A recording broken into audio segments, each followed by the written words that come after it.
Welcome to 16mm Adventures. Today I'm going to show you a very quick and easy method for hand processing 16mm film.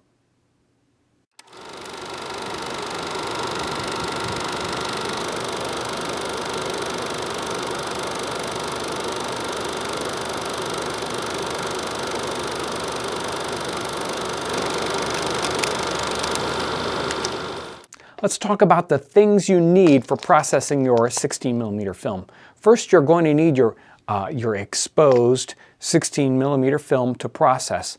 There's a lot of different films you could use. I'm going today specifically talk about using 7243 or 7244 color intermediate film. This film isn't necessarily intended for cameras, but I use it for cameras because it's a very inexpensive film to use, and it turns out a very interesting looking image.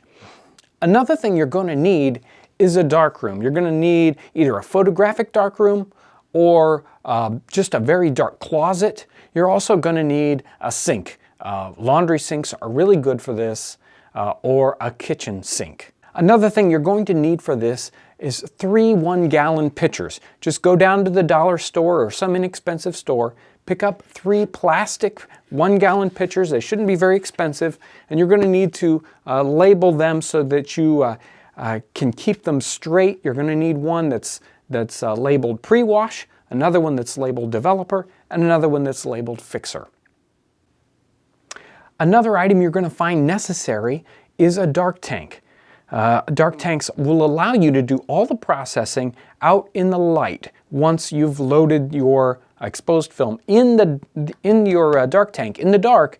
Then you can turn on the lights and do all the processing. It's much easier that way. You're going to need a very simple timer. You can use your wristwatch. You can use a nice little inexpensive kitchen timer, something that you can set to 5 or 10 minutes. You're also going to need your chemicals. And in this process, we're going to use 3 very simple chemicals. I've got about 50 grams of pre-wash here. This is just a simple borax. You can get 20 Mule Team borax will work for the pre-wash. You're also going to need developer. I've got 25 grams of Dextol, simple paper developer here. It's very inexpensive, very easy to find developer. This is what we're going to use for developing. And for the fixing stage on our film, I have just sodium thiosulfate penta here and about 70 grams.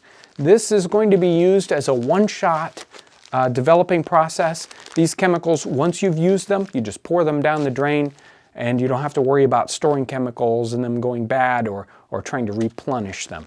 Very easy, very simple, and fairly inexpensive. The last thing you're going to need is some way to dry your film. You're going to need to figure out how to hang it up in a fairly dust-free environment to let it dry for a couple of hours. I have a couple of just wall brackets that I've stuck to the wall, 3 of them, and I loop the film around it. 100 feet of film takes up a lot of space, so you're going to need to find some way to dry out your film.